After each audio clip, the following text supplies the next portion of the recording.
Hello everyone, welcome back to my YouTube channel. आज के इस लेक्चर में हम जानेंगे मोल कॉन्सेप्ट के बारे में।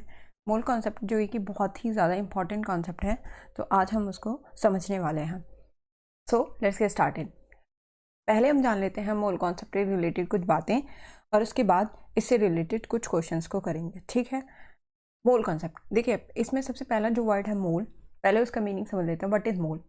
तो कभी भी अगर मोल वर्ड आपके आगे आ जाए तो मोल का मीनिंग आपको डिलीट करना है एक नंबर से जो है 6.022 इंटू 10⁻23। यानी अगर हम वन मोल की बात करें तो किसी भी सब्सटेंस के वन मोल में कितने पार्टिकल्स होंगे? 6.022 इंटू 10⁻23। अब ये पार्टिकल्स एटम्स भी हो सकते हैं, आयंस भी हो सकते हैं, या फिर ये मॉलिक्यूल्स भी हो सकते हैं, राइट। तो अगर हम किसी भी सब्सटेंस के वन मोल की बात करते हैं तो उस सब्सटेंस के वन मोल में कितने पार्टिकल्स होंगे? 6.022 इंटू 10⁻23।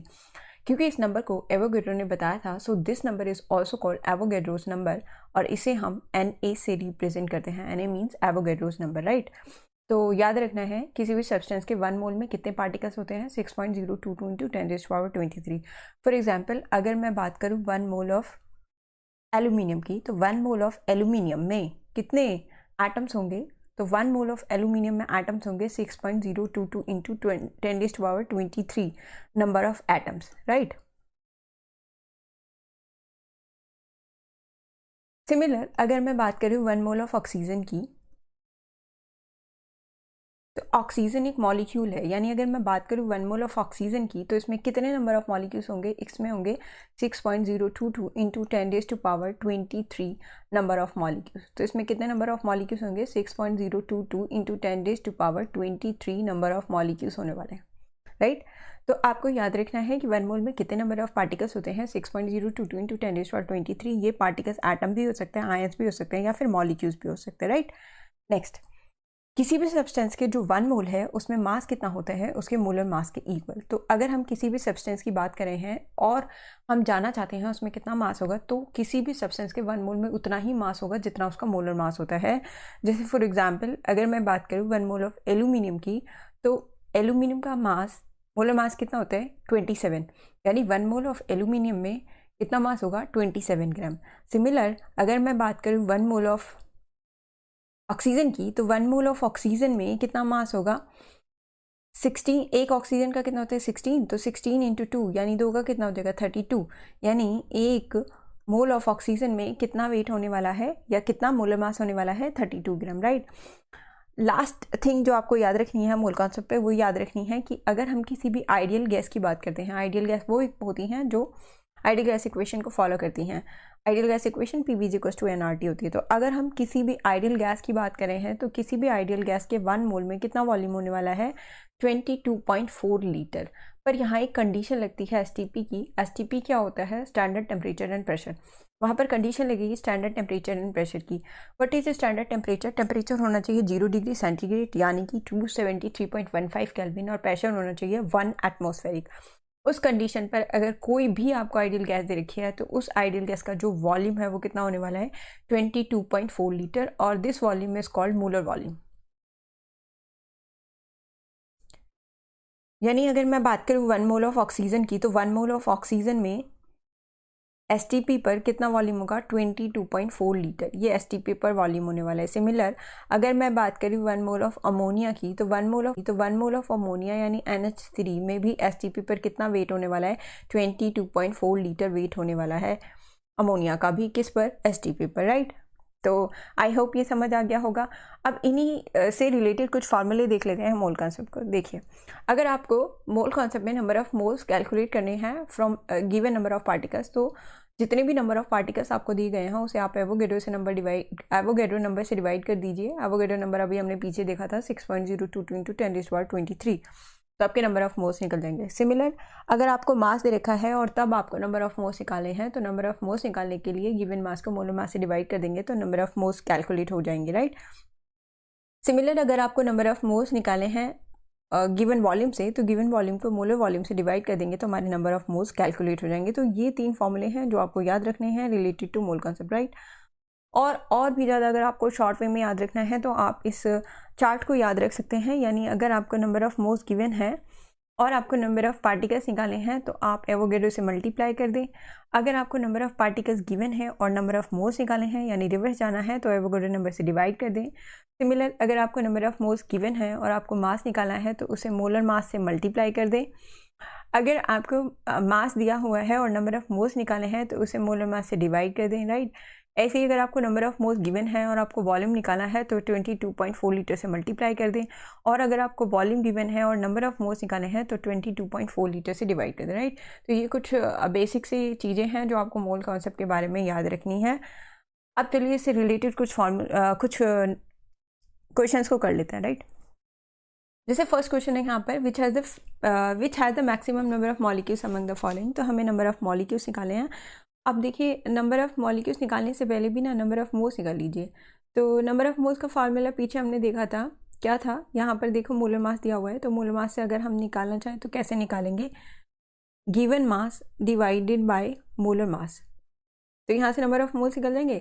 फिर आपको नंबर ऑफ मॉलिक्यूल्स निकालने, तो नंबर ऑफ मॉलिक्यूल्स निकालने के लिए जो भी आपका ये आंसर आएगा उसे आप किससे डिवाइड कर देंगे, Na से ना। अभी तो हमने देखा था कि अगर आपको नंबर ऑफ मॉलिक्यूल्स निकालने हैं तो नंबर ऑफ मॉलिक्यूल्स निकालने के लिए हम क्या करेंगे, जो नंबर ऑफ मोल्स हैं उसको Na से मल्टीप्लाई कर देंगे। अभी लास्टली हमने चार्ट में भी ये वाला फॉर्मूला देखा था, राइट। तो यहाँ सबसे पहले CO2 की बात कर लेते हैं। तो CO2 का अगर हम निकालेंगे तो कितना निकलेगा, 44 गिवन वेट है और मोलर मास भी 44 होते हैं। उसके बाद इसको Na से और मल्टीप्लाई करना है तो आंसर ये कट आउट हो जाएगा, कितना आएगा, Na, राइट। ओके, बी का देख लेते हैं। बी में है ओजोन, गिवन वेट है 48 और मोलर मास भी कितना आने वाला है, 48, क्योंकि एक ऑक्सीजन का 16 तो 3 का कितना हो जाएगा, 16 × 3 यानी 48। 48 डिवाइडेड बाय 48 इंटू कितना हो जाएगा, Na। तो इसका भी आंसर कितना आने वाला है, Na। सी एन निकाल लेंगे। यहाँ पर गिवन वेट कितना है, 8 और मोलर मास अगर हम हाइड्रोजन का निकालेंगे तो एक हाइड्रोजन का हो जाएगा 1 और 2 हाइड्रोजन का हो जाएगा 2। तो 8 × 2 यानी कितना हो जाएगा, Na। कट आउट करेंगे इसको तो यहाँ आ जाएगा 4 यानी ये कितना आ जाएगा, 4 Na, राइट। चलो डी, अगर हम डी देखेंगे तो देखो SO2 दिया है। SO2 में गिवन वेट कितना है यहाँ पर 64, मोलर मास कितना हो जाएगा, सल्फर का कितना होता है 32, ऑक्सीजन का 16 × 2 यानी 32, यानी ये टोटल मिलाकर कितना हो जाएगा 64। 64 डिवाइडेड बाय 64 इंटू Na, तो ये भी कितना आने वाला है, Na। इसका मतलब option C is correct which has a larger number of atoms, 4 Na, right. Next यहाँ पूछा how much volume of CO2 will be obtained at STP by thermal decomposition of 50 gram of CaCO3। ये थोड़ा सा concept based question है। देखो यहाँ पर हमें बोला है CaCO3 और उसका थर्मल डीकम्पोजिशन। थर्मल डीकम्पोजिशन का मतलब होता है किसी भी चीज़ को हीट करके तोड़ना। तो जब हम थर्मल डीकम्पोजिशन करेंगे CaCO3 का तो हमें मिलेगा CO और CO2। यहाँ पर हमें बताना है 50 ग्राम में हमें कितना वॉल्यूम मिलने वाला है CO2 का STP पर। तो पहले यहाँ से रिलेट कर लेते हैं। देखो यहाँ पर जो कैल्शियम है, कैल्शियम का वेट कितना होता है 40, कार्बन का कितना होता है 12, ऑक्सीजन एक का 16 × 3 कितना होगा, ये 48। इसको ऐड करेंगे तो टोटल मिलाकर आएगा 100, यानी 100 ग्राम ऑफ CO3 में हमें 1 मोल ऑफ CO2 मिल रहा है। और 1 मोल ऑफ CO2 में STP पर कितना वॉल्यूम होता है, 22.4 लीटर, ये हमने पीछे देखा था। तो यहाँ पूछ रहा है 50 ग्राम में, 100 ग्राम में कितना है 22.4 लीटर, तो 50 ग्राम में कितना होगा 22.4 डिवाइडेड बाय 100 × 50, यानी आंसर कितना देगा, ये 2 से कट आउट हो जाएगा, यानी कितना देगा 11.2। So option B is correct answer. Next, what is the mass of 1.6 gram atoms of oxygen. देखिए अगर कभी भी आपको ग्राम एटम्स की बात की जाए, सबसे सिंपल ग्राम एटम को आप मानकर चलिए, कंसीडर करके चलिए मोल। तो 1 ग्राम एटम जो है वो किसके इक्वल होता है, 1 मोल के इक्वल, ऐसा आपको मान के लेट करके चलना है, राइट। तो इतना हमें पता है कि 1 मोल ऑफ ऑक्सीजन में कितना वेट होता है 16 ना। तो यानी 1 ग्राम एटम ऑफ ऑक्सीजन, तो 1 gram of atom of oxygen का वेट कितना होने वाला है 16 ग्राम। हमें पूछा कितने में, 1.6 ग्राम एटम ऑफ ऑक्सीजन में, तो कितना होगा 16 × 1.6 कितना देगा, ये 25.6। सो correct answer is a, right. Next, carbon occurs in nature as a mixture of atoms of which 98.9% have a mass of 12.00 and the remaining have a mass of 13.00. The atomic weight of the carbon is। देखिए यहाँ पे जो बात की गई है वो isotopes की बात की गई। तो अगर कभी भी आपको आइसोटोप्स की बात की जाए क्यों आइसोटोप कैसे, यहाँ पर दो आपको अबेंडेंस दिए हुए हैं ना, दो आइसोटोप दिए हुए हैं। लेट कर लीजिए एक ए है, सेकंड आइसोटोप कितना है हमारा बी। एक का परसेंटेज अबेंडेंस दिया है 98.9, टोटल परसेंटेज अबेंडेंस कितना होता है 100। तो अगर एक का 98.9 है, दूसरे का कितना देगा 1.1%। इसका मास कितना दे रखा है 12.00 और इसका मास कितना दे रखा है 13.00। अगर आपको कभी भी आइसोटोप्स का मास निकालना हो तो उसके लिए एक डायरेक्ट फार्मूला होता है, वो आपको निकालना है MAV is equals to percentage abundance A into mass M1 plus percentage abundance B into M2 divided by 100, right. अब यहाँ पर अगर हम ऊपर वाली वैल्यूज पुट करेंगे, यानी कितना आएगा ये 98.9 into 12 plus 1.1 into 13 divided by 100।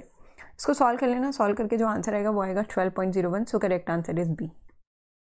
Last, what is the number of moles of helium in 12.044 into 10⁻23 atoms of helium. तो यहाँ पर number of atoms of helium निकाले हैं। इसको निकालने के लिए क्या करेंगे, सीधा सा फॉर्मूला है given number of particles divided by Avogadro number 0.044 into 10⁻23 divided by 6.022 into 10⁻23। यहाँ पर ये कट आउट हो जाता है और ये कितना आ गया यहाँ पर 2। सो करेक्ट आंसर इज ए।